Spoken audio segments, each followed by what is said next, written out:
Hati-hati, jangan termasuk terpalit daripada komen-komen yang sangat dahsyat. Apatah lagi tentang urusan agama, sangat ringan tangannya untuk mengkomen. Tak kiralah dia komen ustaz-ustaz, alim ulama, tok mufti, tok kadi, semua dibantai. Kadang kita tengok tu, bahaya tuan-tuan. Hak komen yang tak baik tu, cacian ke, makian ke, itu kekal tu. Dah ditulis dah malaikat kiraman katibin. Macam mana dia nak padam tu?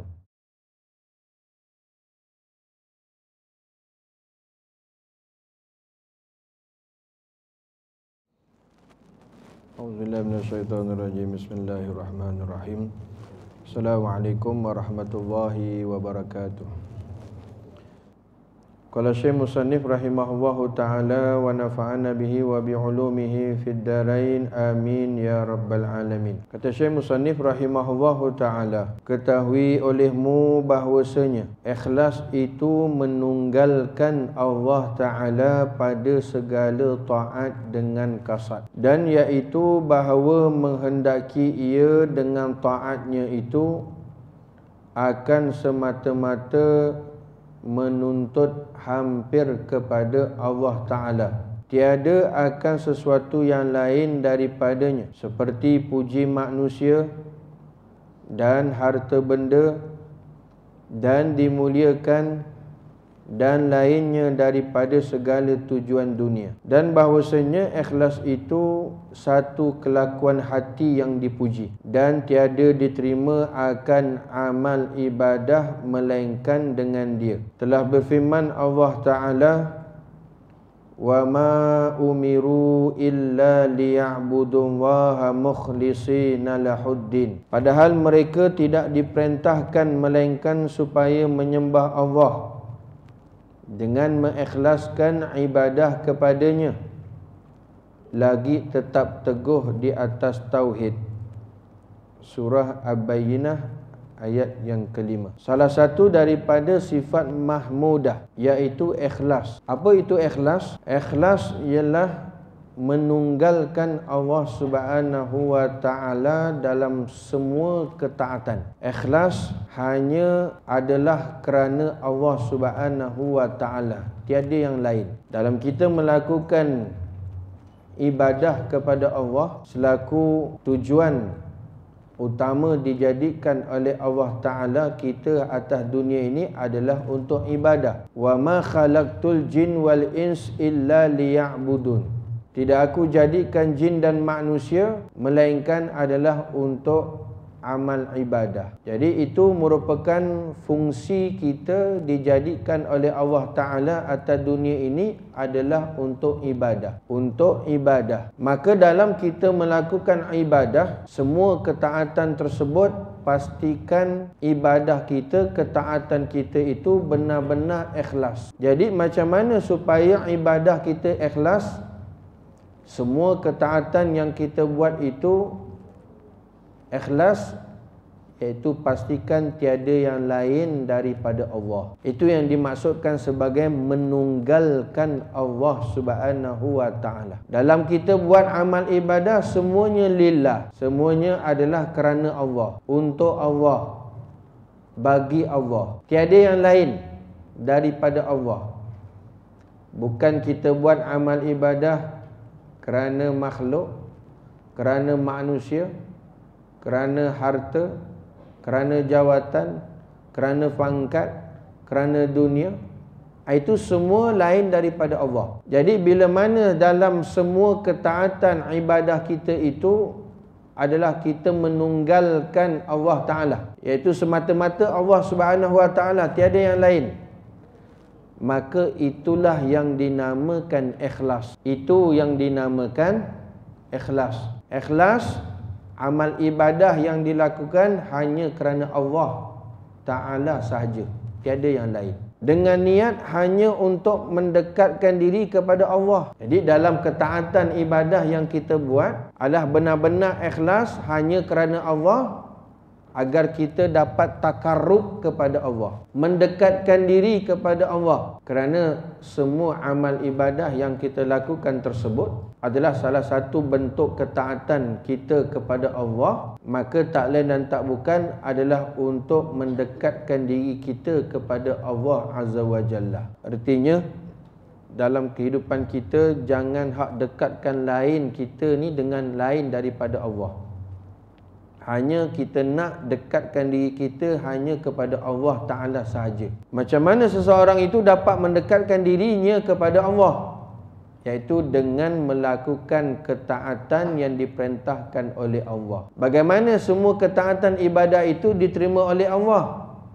Dengan memastikan ibadah yang kita buat itu adalah ikhlas. Hanya ibadah yang ikhlas itu diterima oleh Allah dan dapat mendekatkan, takarubkan diri kita kepada Allah Azza wa Jalla. Bukan dengan niat yang lain. Jangan melakukan amal ibadah ketaatan dengan ada niat yang lain. Jangan dalam niat kita ada bercampur baur yang lain. Jangan menduakan Allah.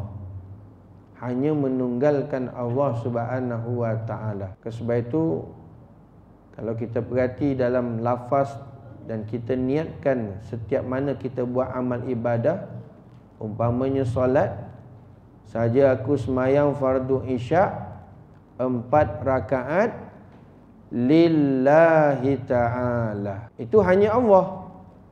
Menunggalkan hanya Allah, tiada yang lain. Maka itulah ikhlas. Jadi artinya pastikan niat kita dalam melakukan ibadah jangan ada yang lain daripada Allah Subhanahu wa Ta'ala. Contohnya macam mana? Dia buat amal ibadah itu untuk dapat pujian manusia, supaya orang puji dia. Dia dapat buat sembahyang, dia sembahyang banyak-banyak. Dia sembahyang tu bukan kerana Allah, tapi supaya orang puji dia kuatnya sembahyang. Dia baca Quran bukan kerana Allah. Dia baca Quran tu supaya orang puji dia itu bacaannya sedap, dipanggil qari. Perempuan qari'ah. Maka itu bukan kerana Allah, lain daripada Allah untuk mendapat pujian manusia.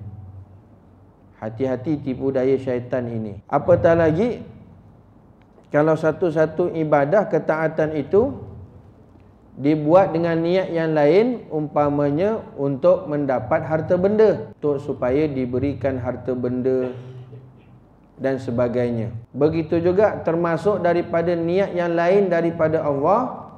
Dia buat amal ibadah tersebut, ketaatan yang dia buat itu supaya dimuliakan orang, supaya orang muliakan dia. Kenapa belajar agama ni? Sebab saya nak orang hormat saya. Kenapa belajar tinggi-tinggi ni tanpa ada ijazah, master dan sebagainya? Supaya orang respect saya, supaya orang muliakan saya. Itu niat sudah lain. Bukan kerana Allah lagi dah, tapi kerana nak dimuliakan oleh orang lain. Jadi semua tujuan tersebut adalah berbentuk tujuan keduniaan, bukan kerana Allah. Jika lain daripada Allah, artinya itu tujuannya dia untuk mendapatkan manfaat keduniaan semata-mata. Sedangkan kalau sekadar dunia, tuan-tuan, pujian manusia setara mana? Sampai bila? Adakah berkekalan sampai akhirat? Tidak. Habis gitu saja. Orang duk puji. Dah? Orang duk beri harta benda. Nak dapatkan pujian manusia semata-mata, tak dapat bawa manfaat pada akhirat, tak kekal, habis itu saja. Ini bangsa kepada untuk mendapat keduniaan semata-mata. Maka oleh itu kata ulama, betapa pentingnya ikhlas dalam kita melakukan sebarang ketaatan kepada Allah Subhanahu wa Ta'ala. Hati-hati. Jangan nak mengharapkan pujian sanjungan orang. Kita nak biar kita dapat pujian sanjungan daripada Allah, cukup memada dah. Tak perlu kepada dimuliakan oleh orang, mendapat pujian orang. Itu semua perkara-perkara yang fana, perkara yang tidak kekal sampai kepada akhirat. Sebab itu Al-Imam Abu Qasim Al-Kushairi, ataupun yang disebut sebagai Imam Kushairi rahimahullahu ta'ala, beliau menyatakan ikhlas ialah menjadikan niat hanya untuk Allah Subhanahu wa ta'ala dalam melakukan amalan ketaatan. Ikhlas, kata Imam Kushairi rahimahullah ta'ala, apa itu ikhlas? Dalam dia melakukan semua amalan ketaatan yang diperintahkan oleh Allah, maka niatnya hanya untuk Allah. Tiada yang lain. Tiada yang lain. Tiada untuk mendapatkan pujian manusia, untuk dapatkan harta benda, dimuliakan oleh orang, ataupun nak mendapatkan semata-mata tujuan keduniaan, maka itu perkara yang tidak kekal. Jadi oleh yang demikian, sebarang amalan ketaatan, jika benar-benar kita dapat jaga niat kita hanya untuk Allah Subhanahu wa ta'ala, maka pasti amalan tersebut, ibadat tersebut akan mentakarubkan, mendekatkan diri kita kepada Allah Subhanahu wa ta'ala. Makin hampir, makin dekat kita dengan Allah. Tapi kalau orang yang tak jaga hatinya, ada bercampur baur dalam amal ibadahnya selain daripada Allah, bukan mendekatkan diri dia kepada Allah, dia makin jauh nanti. Makin jauh dengan akhirat, makin jauh dengan Allah Subhanahu wa ta'ala. Kita nak adalah benar-benar dekat, dapat menghampirkan diri kita kepada Allah Subhanahu wa ta'ala. Maka bila mana setiap orang itu dapatkan keikhlasan dalam ibadah dia, maka insya-Allah manfaat yang dia akan dapat bukan hanya di dunia, pasti akhirat nanti, iaitu semua akan diambil pahala-pahalanya di hari akhirat, lantaran amalan itu adalah amalan yang ikhlas. Sebab itu dalam kehidupan kita ni tuan-tuan, untuk benar-benar amalan ibadah kita itu diterima oleh Allah Ta'ala, maka kita kena jaga amal yang zahir dan amal yang batin. Kerana akhir zaman, kata ulama, mereka mementingkan hanya menjaga yang zahir saja. Cukup rukunnya, cukup syaratnya. Umpamanya dia solat, tutup auratnya, memenuhi rukun-rukun semayang, syarat-syaratnya. Dari segi syaratnya, zahirnya sah. Akan tetapi belum tentu amal ibadah yang dia buat itu zahir syariatnya sah, belum tentunya diterima oleh Allah. Kerana yang terlebih penting juga perlu dijaga adalah amal batin. Apa itu dia amal batin? Iaitu kalbu kita, hati kita, niat kita benar-benar kerana Allah. Maka belum tentu tuan-tuan dari segi syariatnya sah, belum tentunya berpahala. Amal ibadah kita itu berpahala. Tetapi setiap amal ibadah yang ikhlas diterima oleh Allah, maka pastinya pun sah di sisi syarak. Maka kena jaga hati-hati betul-betul, kalbu kita, hati kita, niat kita benar-benar khalis hanya kerana Allah Subhanahu wa ta'ala, tiada yang lain. Maka disebutkan dalam surah Fatihah, iyyaka na'budu wa iyyaka nasta'in. Akan dikau ya Allah kami sembah. Ini pengikraran kita tuan-tuan. Kita ikrar kepada Allah Ta'ala. Tiap-tiap kali kita sembahyang kita ulang, akan dikau ya Allah kami sembah. Artinya kata ulama, pastikan setiap amal ibadah kamu adalah lillah, kerana Allah. Semua ketaatan yang kamu buat, pastikan kerana Allah, jangan yang lain. Jangan ada unsur-unsur untuk tujuan keduniaan semata-mata. Maka itu tidak ada faedah. Jadi ikhlas adalah sama perbuatan seorang itu, zahirnya dan batinnya sama. Jadi zahirnya dia jaga, cukup syaratnya, cukup rukunnya, batin pun mesti pastikan lillahi ta'ala. Jadi kena tally tuan-tuan. Ikhlas ni sama perbuatannya, sama ada zahir maupun batin.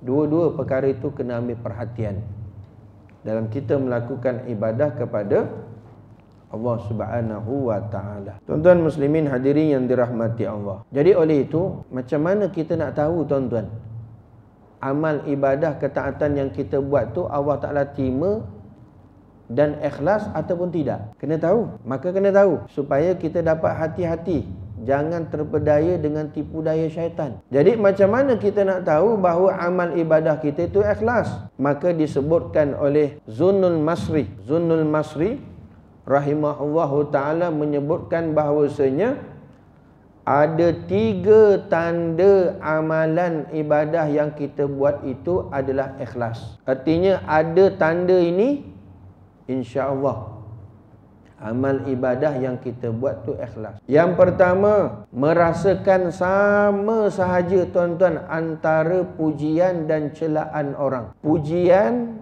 kejian sama. Nak lepas yang ni pun payah ni tuan-tuan. Nampak macam payah. Apa tanda amal ibadah tu ikhlas?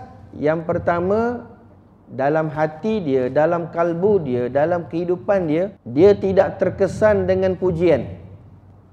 Dia tidak terkesan dengan cacian. Yang kita sebut sebelum ni, apa dia?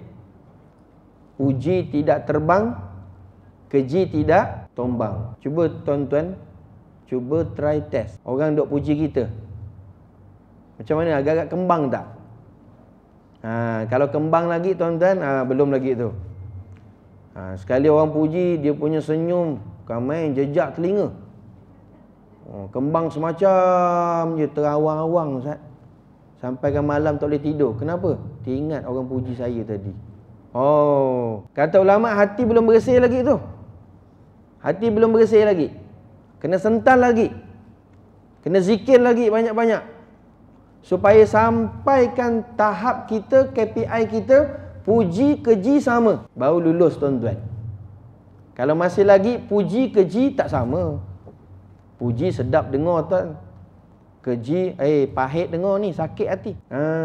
Sampaikan dapat tuan-tuan kalbu kita, kehidupan kita ni, puji, keji sama. Puji tak terbang, keji tak tombang. Tak terkesan dengan pujian dan kejian. Macam tuan-tuan, boleh? Tak? Tuan-tuan, ni yang kita mengaji ni, kitab Penawar Bagi Hati ni, ini teori. Ini teori. Medan yang sebenar tu, tu dalam kehidupan kita tu, kita dapat praktikkan ke tidak? Ni teori ni. Tapi jangan sekadar teori. Maka benar-benar kena realisasikan. Supaya benar-benar kita ikhlas, benar-benar hati kita bersih, tak ada hasad, tak ada dengki, tak ada riak, tak ada sombong. Bukan sekadar teori. Maka betul-betul kena praktikan, realisasikan. Maka nak praktikan betul-betul apa yang kita pelajari ni sebagai satu teori, benar-benar kita dapat realisasikan, maka kena sental betul-betul hati ni tuan-tuan. Kena sental betul-betul, bagikan bersih betul-betul sifat mazmumah ni. Hilang habis. Tak ada sikit pun iri hati pada orang. Tak ada sikit pun cemburu pada orang. Tak ada sikit pun hasad dengki pada orang. Tak ada sikit pun geram dengan nikmat yang Allah Ta'ala beri kepada orang lain, sedangkan kita tak dapat. Jangan ada sikit pun kita terkesan dengan pujian dan juga cacian. Tuan-tuan muslimin hadirin yang dirahmati Allah. Sebab tu kita perhatikan semenjak ni tuan-tuan, kadang seram tengok komen-komen netizen hari ini. Dahsyat tuan-tuan, hati-hati. Jangan termasuk terpalit daripada komen-komen yang sangat dahsyat. Apatah lagi tentang urusan agama, sangat ringan tangannya untuk mengkomen. Tak kira lah dia komen ustaz-ustaz, alim ulama, tok mufti, tok kadi, semua dibantai. Kadang kita tengok tu, bahaya tuan-tuan. Hak komen yang tak baik tu, cacian ke, makian ke, itu kekal tu. Dah ditulis dah malaikat kiraman katibin. Macam mana dia nak padam tu? Macam mana dia nak hilangkan? Dia nak delete tu. Lebih selamat jangan komen tuan-tuan. Lebih selamat jangan komen. Apatah lagi jangan komen tu macam-macam. Ya Allah. Dah melebihi daripada tok kadi, tok mufti. Netizen sekarang hari ni. Sanggup dengan cacian, makian dan sebagainya. Hati-hati. Apatah lagi yang dikomen, yang dicaci, yang dimaki tu orang agamawan dan sebagainya. Lepas tu alim ulama ni hati-hati tuan-tuan, orang saleh ni hati-hati. Kerana dagingnya beracun, beracun. Tuan-tuan tu hadis sebut tu. Lahmul ulama masmun. daging alim ulama tu beracun. Hati-hati, hak komen, sentuh, caci, maki, tuan-tuan dah makan dagingnya beracun tu, maka kenalah akibatnya. Orang Melayu sebut, orang lama-lama orang tua sebut, yang disebut sebagai tulah. Tahu tulah? Tulah. Bukan tulah. Bukan. Tulah. Apa lagi bahasa yang lain? Ya? Dolat. Masih aja. Dolat. Itu bahasa diraja tu. Dolat. Tulah. Dolat. Ada nanti tuan-tuan kena. Keluarganya akan bermasalah. Anaknya akan bermasalah. Suami isteri akan bermasalah. Keluarga pincang. Keluarga serabut tuan-tuan. Hati-hati. Kita duk sentuh orang saleh ni, orang baik-baik ni, orang dekat dengan Allah Ta'ala, hati-hati tuan-tuan. Tapi ini yang berlaku netizen hari ni. Lahmul ulama' masmum. Daging ulama' beracun. Siapa yang sentuh, dia kira dia makan, maka dia dapatlah racunnya tuan-tuan. Orang saleh tu tak ada apa pun. Itulah tuan-tuan. Tok Guru tu macam itu je. Kita nanti satu demi satu diberikan balak, musibah, bencana dan sebagainya. Lepas tu tuan-tuan, hari ni macam mana kita nak semua sangka baik, semua orang baik. Jangan negatif. Bila kita negatif, memang kita pun negatif. Sebab tu hati-hati, kita tak tahu setiap amalan seseorang ni, semua pasti ada amal dia tuan-tuan. Amal yang dia buat tu benar-benar ikhlas, mentakarubkan dia kepada Allah, dia menjadi kekasih Allah. Kita lawan kekasih Allah, jaga tuan-tuan. Siap. Sebab tu hati-hati, jangan sentuh hal-hal orang, urusan orang, jangan sentuh. Kita tak tahu hubungannya dengan Allah Ta'ala macam mana. Sebab tu Allah Ta'ala beri amaran, siapa yang menentang kekasih aku, wali min awliyaillah, orang salih, kekasih Allah. Siapa yang melawan, menentang kekasih aku, maka aku akan perangi dia. Tuan-tuan, siapa berani nak perang Allah Ta'ala? Tak? Oh, hebat dia. Nak perang dengan Israel tak berani. Hak perang dengan Allah Ta'ala berani. Dia perang dengan Allah Ta'ala, iaitu dia memusuhi orang-orang salih. Itu hati-hati tuan-tuan. Jangan ada cemburu, jangan ada hasad, jangan ada dengki dengan orang. Jangan. Hilangkan habis. Sebab itu kata Zunnu Masri rahimahullahu ta'ala, tanda amal ibadah tu ikhlas, yang pertama, pujian, cecian sama. Rasanya yang satu ni pun tak lepas ni. Tak lepas lagi ni tuan-tuan. Yang kedua, tanda ikhlas, dia melupakan segala kebaikan yang dulu pernah dia buat. Mana-mana amal kebajikan yang dulu-dulu tu, yang lepas-lepas tu, dia lupakan. Tak ingat? Tak ingat. Itu tanda amal ibadah tu ikhlas. Amal ibadah ikhlas. Sebab tu tuan-tuan, kalau hak jumpa orang yang pernah tolong kita, jumpa orang alim ke, kita pernah jumpa dulu, kita nak ucap terima kasih Tok Guru, terima kasih Ustaz, terima kasih Syekh, terima kasih Fulan bin Fulan pernah dulu dia tolong saya. Kalau dia kata apa, saya tak ingat pun, jangan kecil hati. Jangan kecil hati. Tak. Kita biasa tuan-tuan, jumpa para masyayikh lama-lama, sama dulu, belajar dulu. Dia bagi sanad, dia bagi ijazah, kita pun cakap, Syekh, ingat tak tempat-tempat sekian dulu Syekh pernah bagi saya ijazah ni. Bila pula? Oh, dengar tu, alah sayunya kecil hati. Bukan tuan-tuan, yang dia buat tu benar-benar ikhlas, dia lupa dah. Kita pula kecil hati. Syekh tak ingat aku dah.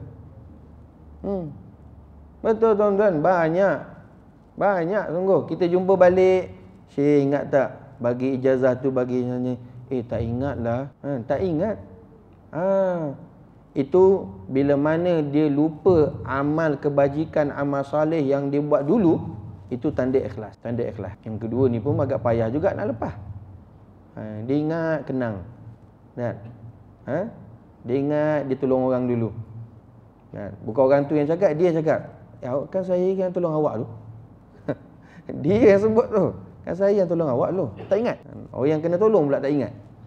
Orang yang menolong ingat. Sebab tu tuan-tuan, tanda amal ibadah kita ikhlas, kita lupa kebaikan, kebajikan yang dulu yang pernah kita lakukan. Tuan-tuan muslimin hadirin yang dirahmati Allah. Yang ketiga, tanda ikhlas, mengharapkan hanya balasan di akhirat sahaja, bukan di dunia. Bila dia buat satu-satu amal tu, dia mengharapkan balasan hanya di akhirat saja, tak mahu di dunia, maka tu tanda ikhlas. Kalau ada terselit tuan-tuan, setiap amal yang kita buat tu ada untuk dapat habuan dunia, cepat-cepat istighfar. Pastikan tuan-tuan kita dapat buat amal ibadah tu, jangan ada terselit untuk mendapat sedikit pun walaupun habuan dunia. Jangan. Serah pada Allah Subhanahu Wa Taala saja. Kerana kalau kita minta itu, minta ini, habuan itu, habuan ni tuan-tuan, apa kelayakan kita untuk kita dapat? Sedangkan amal ibadah pun tak berapa sempurna, kita nak minta habuan itu, apatah lagi dengan habuan dunia. Maka kita buat saja tuan-tuan amal ibadah tu lillahi ta'ala, maka ikhlas, maka insya-Allah kita akan dapat balasannya dan di hari akhirat. Jangan ada terselit walaupun sikit mengharapkan balasan untuk dapat kita di dunia. Kalau dapat di dunia tuan-tuan, habis itu kita. Tak ada apa pun. Tak ada apa. Sebab tu bila satu orang sahabiah zaman Rasulullah, ada seorang perempuan sahabiah ni, Allah Ta'ala uji dia, dia kena gangguan tuan-tuan. Selalu kena rasuk. Selalu kena gangguan, kena rasuk. Sampaikan bila dia kena rasuk tu, dia tak sedar diri, habis aurat dia terbuka habis. Malu dia. Dia pergi jumpa Rasulullah. Dia kata, ya Rasulullah, doakan aku ya Rasulullah supaya aku ni duk sembuh daripada sebarang gangguan jin, syaitan, manusia ke dan sebagainya. Aku sampai kena rasuk, bila kena rasuk habis terbuka aurat ni, malu ya Rasulullah. Doakan aku sembuh ya Rasulullah. Kemudian Rasulullah sallallahu alaihi wasallam bersabda dengan sahabat tersebut, aku boleh nak doakan kepada Allah Ta'ala supaya kamu sembuh. Cuma mana yang kamu nak? Aku doakan supaya kamu sembuh, di dunia kamu dapat sembuh, ataupun kamu sabar seketika dengan ujian yang kamu dapat ni, dan akhirat kamu diberikan syurga oleh Allah Subhanahu Wa Taala dengan sabar ujian tersebut. Maka dengar sahabiah ni, dia kata, ya Rasulullah, aku nak habuan ke akhirat. Aku nak habuan akhirat, nak masuk syurga. Itu terlebih penting. Tak apalah ya Rasulullah, biarlah aku dalam keadaan begini, walaupun aku dirasuk, diganggu, ini satu ujian, aku sabar. Cukup, aku tak mahu habuan hanya di dunia saja, aku nak habuan ke akhirat. Nampak tuan-tuan? Itu sahabiah tu, bagaimana ditarbiah oleh Rasulullah SAW. Kalau kita macam mana? Dia dua sekali lah ya Rasulullah. Dah, akhirat pun nak, dunia pun nak juga. Dah. Nak mesti dua-dua punya. Dah, kalau pilih salah satu, kalau boleh dua-dua lah. Deal lah, kita deal lah sikit. Dunia pun nak, akhirat pun nak. Dah, hebatnya tuan-tuan, para sahabat ditarbiah oleh Rasulullah sallallahu alaihi wasallam. Bukan kata manusia yang bernyawa tu, tunggul pokok koma. Tunggul pokok koma yang menjadi tempat sandaran, tempat duduk, tempatnya Nabi SAW berkhutbah sebelum dibuatkan mimbar yang baru kepada Rasulullah. Bila dibuatkan mimbar yang baru kepada Rasulullah, jaraknya tak jauh tuan-tuan. Tunggul pokok koma dengan mimbar yang baru tempat Rasulullah tu, yang dibuat oleh sahabat, lebih kurang dalam 10 langkah, lebih kurang lah, tak jauh pun. Masa Rasulullah menggunakan mimbar yang baru, tiba Rasulullah dengar tangisan budak kecil menangis. Sahabat dengar, cari-cari tuan-tuan, tak ada budak. Sekali tengok siapa yang nangis, tunggul pokok koma tu yang mati tu menangis. Maka Rasulullah turun, Rasulullah pergi tanya, wahai tunggul pokok koma, aku beri kamu dua pilihan. Sama ada kamu kekal hidup atas dunia dengan berbuah, dapat bagi manfaat kepada manusia yang lain terus menerus, ataupun kamu nak bersama-sama aku duduk dalam syurga nanti. Maka tunggul pokok koma yang bukan bernyawa tuan-tuan, perkara yang mati, jamadat pun, dia kata apa? Aku nak habuan ke akhirat, aku nak masuk syurga bersama engkau ya Rasulullah. Nampak? Tetap tuan-tuan, dia nak habuan akhirat, dia tak mau duniawi ni. Tak. Kalau kita pilih juga, kita jadi tunggul pokok koma, dua-dua juga nak. Berbuah pun ya juga, masuk syurga pun nak juga. Tunggul pokok koma yang mati tu pun tuan-tuan, dia nak habuan akhirat. Balasan di hari akhirat, bukan hanya di dunia semata-mata. Hak dunia habis itu saja, tak ada apa. Jadi tanda ikhlas yang ketiga, mengharapkan balasan amalan kita di akhirat, bukan di dunia. Itu tanda amalan yang ikhlas. Tuan-tuan muslimin hadirin yang dirahmati Allah, sebab tu ambil perhatian. Fudail bin Iyad pernah memberikan wasiat dan pesanan. Fudail bin Iyad ni salah seorang daripada wali min awliyaillah, wali kekasih Allah Subhanahu wa taala. Apa dia kata tuan-tuan? Meninggalkan sesuatu amalan kerana manusia itu riak. Meninggalkan sesuatu amalan kerana manusia itu riak. Dia tinggalkan belajar, dia tinggalkan kuliah, dia tinggalkan majlis taklim. Lama tak datang ji. Saya bukan tak mau datang Ustaz, nampak nanti macam alim sangatlah pula. Nanti orang kata ni nak tunjuk alim lah ni, jadi sebab tu saya tak pergi kuliah. Dia tinggalkan amal tu dengan sebab siapa? Manusia. Maka kata Fudail bin Iyad, itulah riak. Dia terperangkap tuan-tuan. Sebab tu hati-hati, jangan buat, jangan tinggal satu amalan tu kerana manusia. Buat tetap kerana Allah, tinggal pun tetap kerana Allah. Kerana kata Fudail bin Iyad, satu orang dia tinggalkan amalan kerana manusia, itulah riak. Dan sesiapa yang beramal kerana manusia, itulah syirik. Maka apa itu ikhlas? Maka selamat engkau daripada dua perkara tadi, iaitu riak dan syirik. Artinya pastikan buat amal itu kerana Allah, tinggal pun kerana Allah. Dia tinggalkan maksiat dia yang lalu, dia tinggalkan dosa dia yang lalu, bukan kerana manusia, kerana Allah. Malu dengan Allah, takut dengan Allah, sebab tu saya tinggalkan maksiat. Saya tinggalkan dosa yang lama, saya tinggalkan kawan-kawan yang lara, yang apa semua, kerana Allah, bukan kerana manusia nak dapat pujian orang. Tak, memang kerana Allah. Sebab tu hati-hati tuan-tuan, dalam kita meninggalkan dosa dan maksiat pun pastikan lillah. Kalau tidak, maka dia tinggalkan manusia kerana, dia tinggalkan amal kerana manusia, itulah riak. Dan satu orang beramal kerana manusia, itulah syirik. Tuan-tuan muslimin hadirin yang dirahmati Allah Subhanahu wa taala. Dan Nabi SAW bersabda, innamal a'malu binniyat wa innamal likulli imri'in ma nawa. Faman kana hijratuhu ila Allahi wa rasulih, fa hijratuhu ila Allahi wa rasulih. Wa man kana hijratuhu lid-dunya yusibuha aw imra'atin yankihuha, fa hijratuhu ila ma hajara ilaihi. Rasulullah sallallahu alaihi wasallam bersabda, hanya sah segala amal ibadah itu dengan sebab niat. Perhatikan betul-betul tuan-tuan, hati-hati. Yang dikatakan ibadah itu adalah berdasarkan dengan niat. Dan hanya bagi tiap-tiap seorang barang yang berniat, ia akan dia. Artinya tiada baginya barang yang tiada berniat, ia akan dia. Dan tiada baginya barang yang berniat akan dia oleh orang lain. Artinya setiap seseorang itu, dia dapat ganjaran pahala mengikut apa yang dia niatkan. Kalau dia niatkan itu kerana Allah, maka dapatlah Allah. Kalau dia niat itu lain daripada Allah, maka dapatlah apa yang dia niatkan.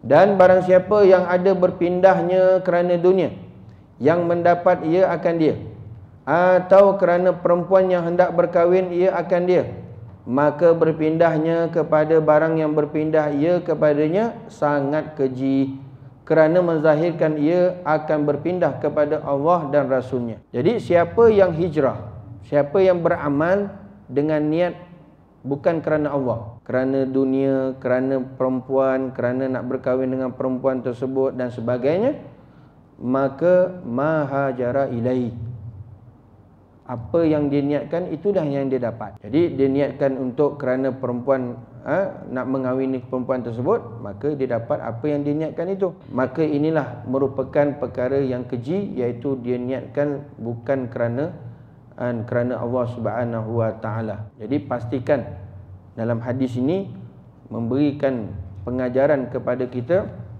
niat itu sangat penting. untuk dijaga, untuk dipelihara, agar benar-benar kita mendapat manfaatnya nanti di hari akhirat kelak. Sebab tu tuan-tuan, niat ni jangan main-main. Setiap penerimaan amal ibadah ataupun bukan amal ibadah bergantung pada niat kita, bergantung pada niat kita. Maka insya-Allah dengan niatul mukmin, niat orang mukmin ni tuan-tuan berharga, bernilai, dikira sebagai amal ibadah yang dikendaki oleh Allah Subhanahu wa taala.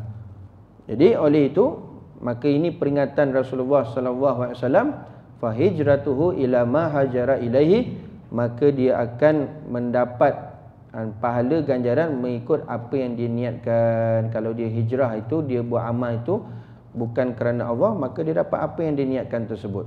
Tapi kalau dia niat itu semata-mata kerana Allah, maka dia dapatlah apa yang dia niatkan kerana Allah Subhanahu wa taala. Tuan-tuan muslimin hadirin yang dirahmati Allah. Dan menyembunyi ia akan yang menyalahinya sekalipun mencari harta dunia, dan perempuan itu harus pada syarak. Ya, walaupun kalau kita tengok dari segi zahirnya dia mencari harta dunia, ataupun tadi dia niatkan untuk mengawini perempuan. Sebab hadis ni kisah satu orang berhijrah daripada Mekah ke Madinah. Dia pergi Madinah tu bukan kerana Allah Ta'ala, bukan kerana ikut perintah Rasulullah, tetapi kerana nak mengawini perempuan di sana. Dia pergi hijrah juga. Nampak sama zahir tuan-tuan dengan sahabat yang lain, tetapi niat yang diambil oleh Allah Ta'ala itu yang dikira. Itu yang dikira. Zahir nampak semua sama, bentuk ketaatan, amal ibadah. Macam contoh tuan-tuan, malam ni kita datang duduk dalam majlis ta'lim. Zahir semua sama, bentuk ketaatan semua, tapi niat kita tak tahu masing-masing. Kita tak tahu. Maka Allah Ta'ala melihat kepada niatnya masing-masing. Sebab zahirnya sama. Sebab tu kita hukum pada zahir. Tetapi niat di hati itu urusan Allah Ta'ala, antara dia dengan Allah Ta'ala. Kalau dia niat main lain daripada Allah Ta'ala, maka itulah yang dia dapat. Sebab tu nahkum bizawahir wallahu yatawalla bisarair. Kita hanya tengok pada zahir saja. Sebab tu kita tak boleh nak claim dia niat salah tu Ustaz. Oh, dia dapat scan tu hati orang tu. Mana Haji tahu dia niat salah? Saya kasyaf. Perasan tuan-tuan. Dah, itu makan kicap banyak tu. Sebab tu kita tak boleh nak detect niat orang, hati orang, tangan, tak ada. Kita tengok pada zahir saja. Tapi tengok niat dia, itu antara dia dengan Allah Ta'ala. Jadi sahabat tadi dia rupanya berhijrah daripada Mekah ke Madinah bukan kerana Allah, bukan kerana Rasulullah, tapi kerana nak mengawini perempuan yang di sana. Walaupun harus pada syarat, tapi habislah tuan-tuan, rugi. Dia dapat apa yang diniatkan saja. Tapi bukan dikira ibadah, bukan kerana Allah Subhanahu wa taala. Tuan-tuan muslimin hadirin yang dirahmati Allah Subhanahu wa taala. Berkenaan tentang sahabat yang niat mengawini perempuan tadi, ada satu faedah tuan-tuan yang disebutkan oleh Al-Habib Zain bin Sumait rahimahullahu taala dalam mentarbiah anak muridnya. Tuan-tuan, Habib Zain bin Sumait ni salah seorang ulama sesepuh kita yang lama yang masih ada lagi tinggal di Madinah Al-Munawwarah. Tapi nak jumpa dia susah tuan-tuan. Sangat sukar. Dulu mudah. Masa kita tahun 90-an, awal 2000, sangat mudah untuk jumpa. Sama ada kat rumah ataupun nak jumpa hari Jumaat di Raudah. Di Raudah. Tapi lah sekarang ni tak ada. Di Raudah pun tak ada. Bukan dia tak ada, tapi kita yang tak dapat nak jumpa, maupun di rumah.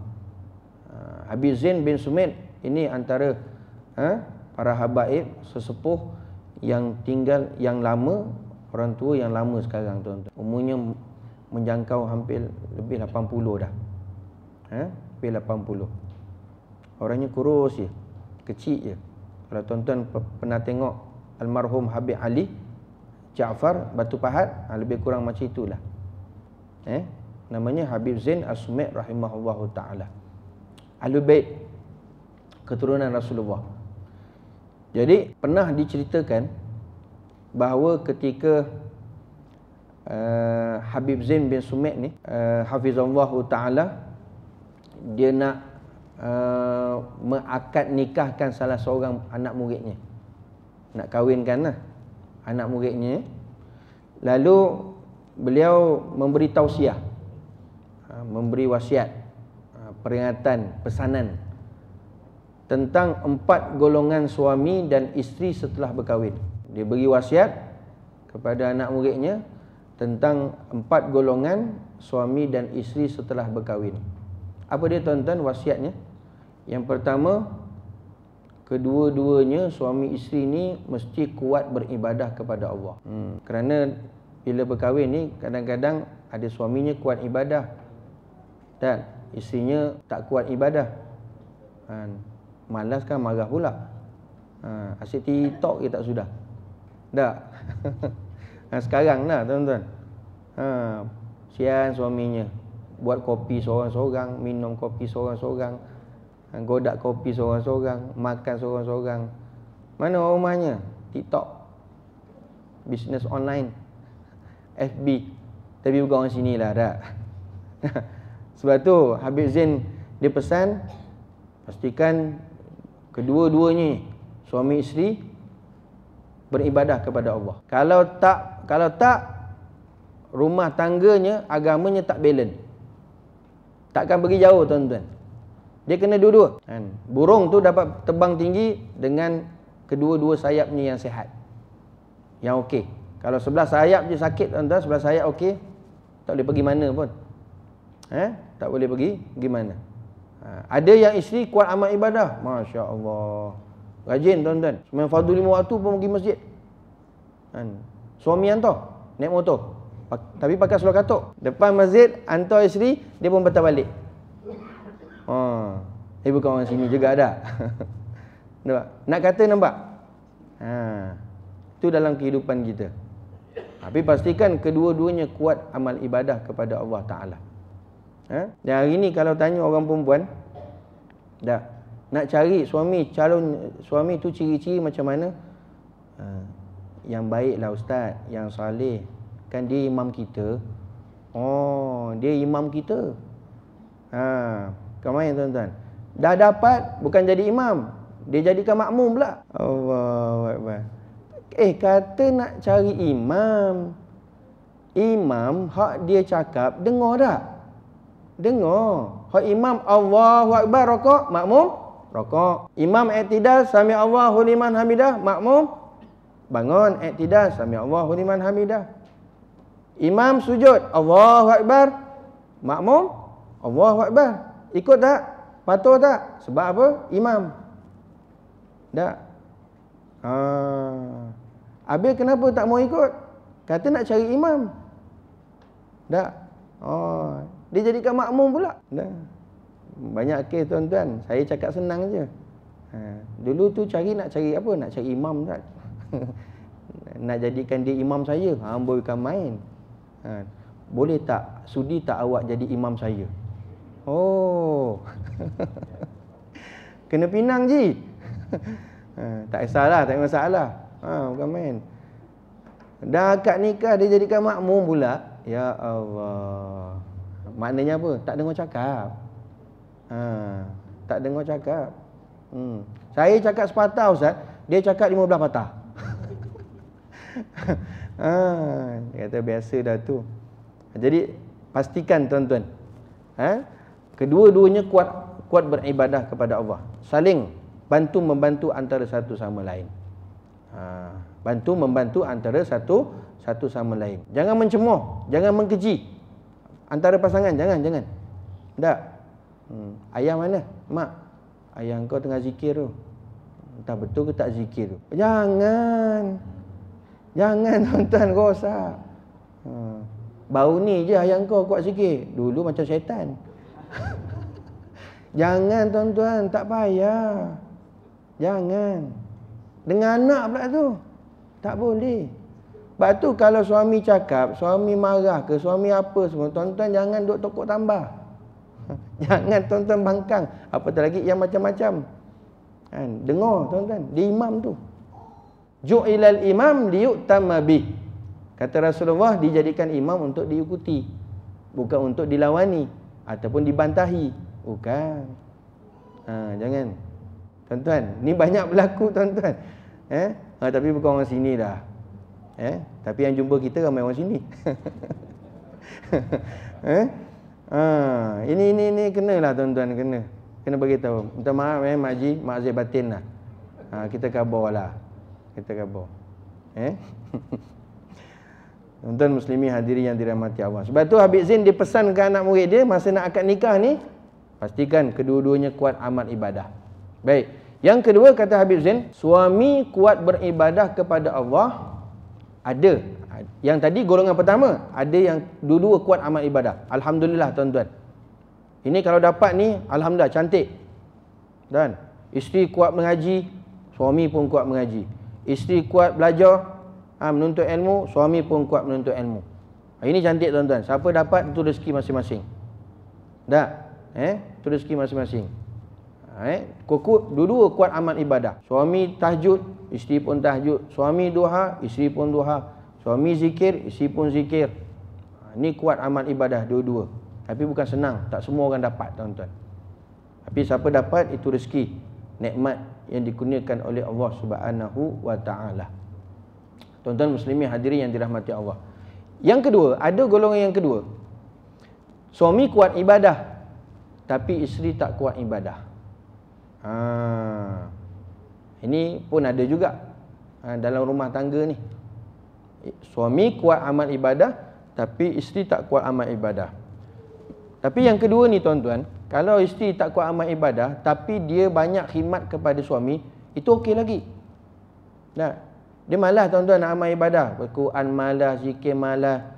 Dia buatkan kopi untuk suami dia supaya suami dia tak ngantuk, dapat tahajud, dapat zikir, baca Quran lama-lama.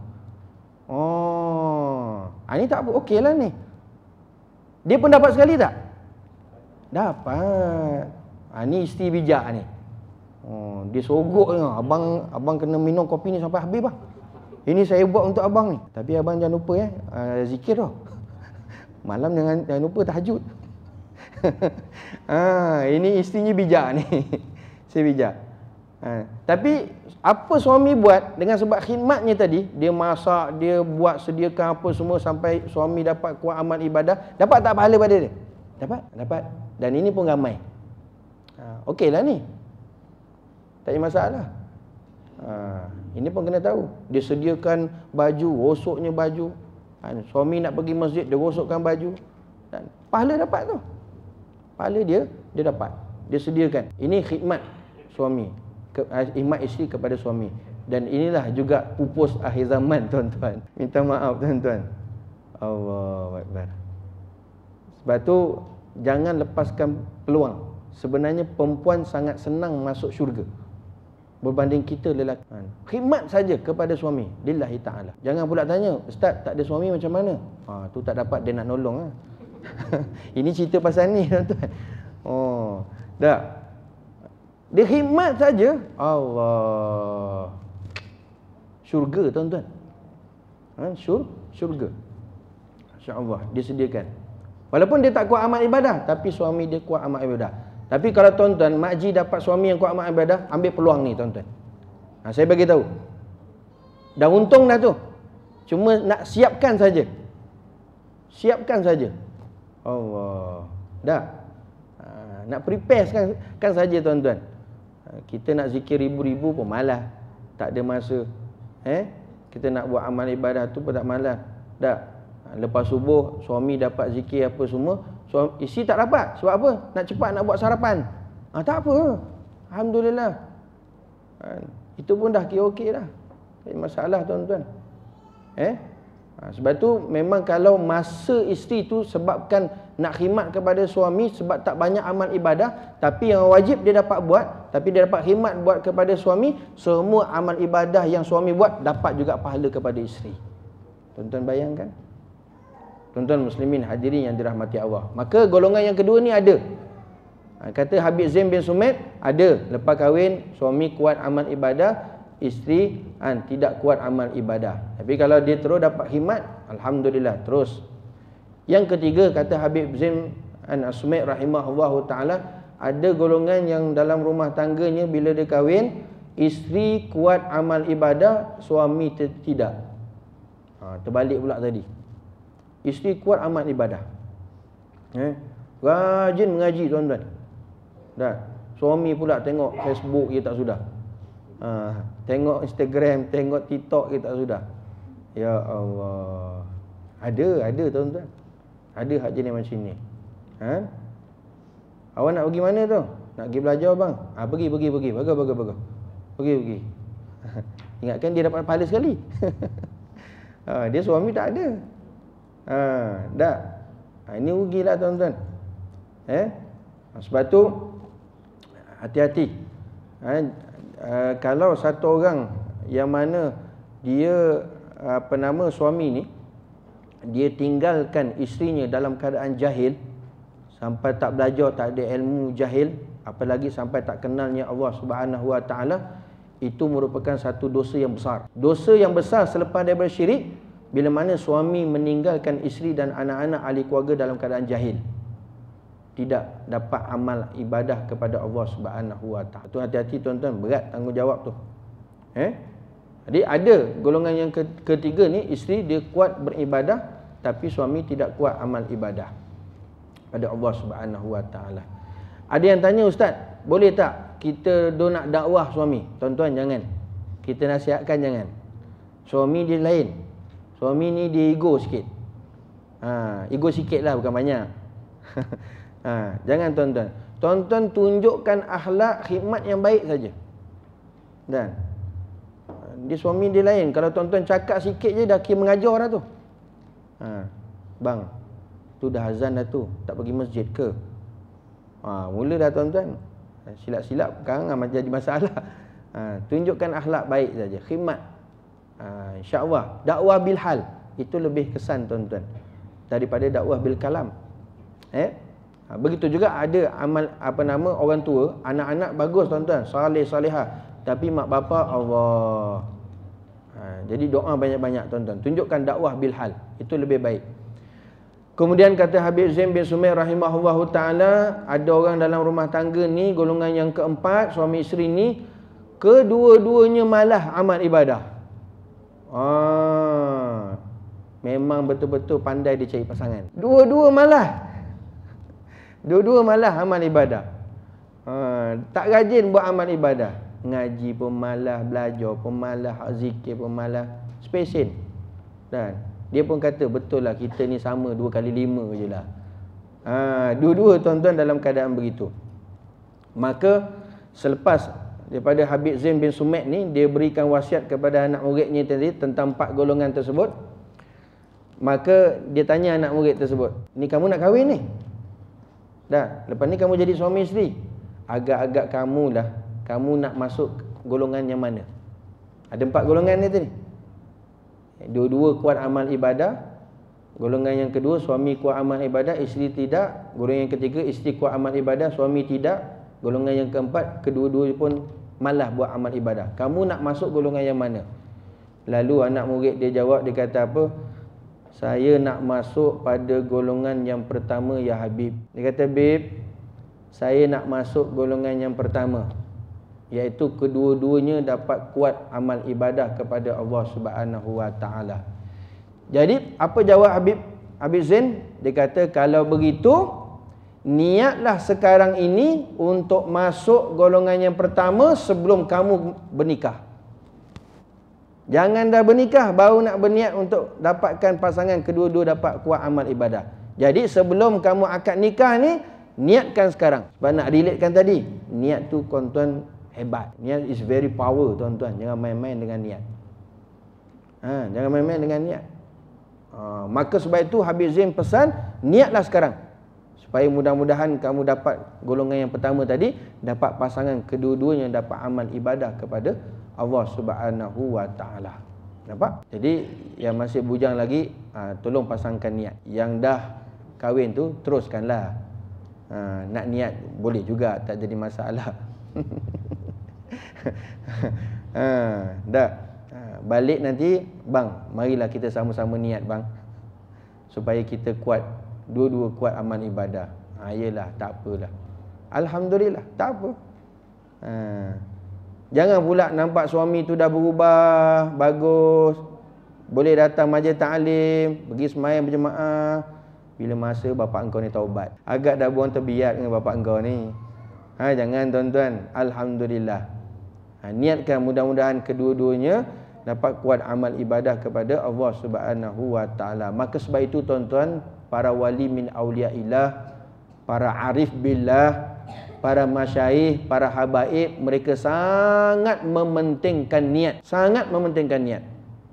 Apa-apa sujud sekalipun amalan pekerjaan tuan-tuan, tolong jaga niat. Sebab tu saya balik sebut tadi, niat tu penting. Tuan-tuan, kalau satu pekerjaan yang tuan-tuan buat, walaupun pekerjaan tu tuan-tuan buat tiap-tiap hari, tapi setiap kali nak pergi kerja tu tuan-tuan niat baik, insya-Allah kerja tu dia tidak menyusahkan kita. Kerja tu tidak akan membebankan kita. Jadi tidak ada istilah stres, tertekan, anxiety, tak ada. Tak ada. Tuan-tuan, data yang terkini, pekerja hari ini 11,300 mengalami stres, tertekan sebab kena tekan.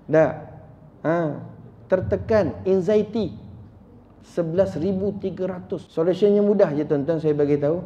Pasangkan niat yang baik sebelum pergi kerja. Habis Ustaz saya nak menori, tetap juga tuan-tuan. Walaupun menori, walaupun menyawit, insya-Allah. Walaupun beban yang berat tu nak angkat sawit tu, insya-Allah tak beban. Dia ringan je, mudah je tuan-tuan. InsyaAllah tak stres. Ramai tuan-tuan duk mengadu kita, Ustaz stres lah Ustaz. Ustaz pening lah Ustaz suami, pening lah isteri, pening lah anak-anak. Saya kata jangan pening-pening. Awak niatkan apa sebenarnya? Kan? Awak ada anak niatkan apa? Awak kahwin niatkan apa? Awak rumah tangga niat apa? Awak kerja niat apa? Sebab tu saya beritahu tadi tuan-tuan, niat tu penting, sangat power. InsyaAllah, benda yang berat ke, beban yang besar ke, kerja yang berat tuan-tuan, dia akan ringan. Dan dia tidak akan membebankan. Tapi dengan syarat niat. Niat yang salih, niat yang baik. Tuan-tuan, saya banyak beritahu dengan staff-staff, saya kata, kalau nak kata stres, saya orang pertama stres, saya kata. Kan? Sungguh tuan-tuan, saya kata. Tak. Tapi masih lagi boleh senyum, boleh ni lagi apa semua. Tak. Niat tuan-tuan kena jaga. Niat. Dan siapa yang setiap pekerjaan dia dimulai dengan niat yang baik, insya-Allah dia tidak meletihkan dan tidak memenatkan. Walaupun memang penat. Tuan-tuan kata tak penat, memang penat tuan-tuan. Tak. Petang tadi baru sampai outstation, baru sampai Seramat. Terus pula ada kuliah maghrib, kuliah isyak. Penat. Dah. Tapi pastikan niat tuan-tuan. Kita dah amalkan sangat mujarab. Kan? InsyaAllah dia tidak meletihkan. Walaupun letih, tapi dia tidak membebankan. Dan insyaAllah kalau tuan-tuan niatkan setiap amal pekerjaan yang tuan-tuan buat, dia akan soft je. Dan tuan-tuan akan mendapat sentiasa ketenangan dan kelapangan. Dan yang paling hebat, setiap pekerjaan yang tuan-tuan buat seawal mungkin dengan niat yang baik, semua akan Allah Ta'ala turunkan nusrah. Allah Ta'ala turunkan bantuan. Yang susah jadi mudah, yang mudah jadi mudah. Tuan-tuan pegang niat je, insya-Allah. Sungguh. Tuan-tuan muslimin hadirin yang dirahmati Allah Subhanahu wa taala. Jadi oleh yang demikian, betapa penting sebenarnya untuk memeliharakan niat dan menjaga niat agar mudah-mudahan apa setiap pekerjaan yang kita lakukan itu semua diterima oleh Allah Subhanahu wa taala. Tuan-tuan muslimin hadirin yang dirahmati Allah Subhanahu wa taala. Dan Nabi SAW bersabda, al-ikhlasu sirrun min sirri istauda'tuhu qalba man ahabbatuhu min ibadi wallahu a'lam. Sampai situ dulu tuan-tuan. InsyaAllah mudah-mudahan Allah Ta'ala berikan kita niat yang baik, niat yang salih. Mudah-mudahan Allah Ta'ala campakkan kepada kita keikhlasan dalam setiap amal ibadah yang kita buat, benar-benar ikhlas hanya kerana Allah Subhanahu wa taala. Dan mudah-mudahan semua amal ibadah pekerjaan yang kita buat itu diterima oleh Allah Ta'ala. sebagai amal salih ibadah di sisinya Allah, dan kita akan ambil pahalanya di hari akhirat, dan mudah-mudahan menjadi asbab kita husnul khatimah dan akhirat kita dimasukkan ke dalam syurga bersama baginda Rasulullah sallallahu alaihi wasallam. Allahumma amin amin ya rabbal alamin. Mudah-mudahan kita dapat amal dan sampaikan serta bermanfaat. Insya-Allah panjang umur. Kita jumpa nanti pada pertemuan yang akan datang. Hadza wabillahi taufiq wal hidayah. Wassalamualaikum warahmatullahi wabarakatuh.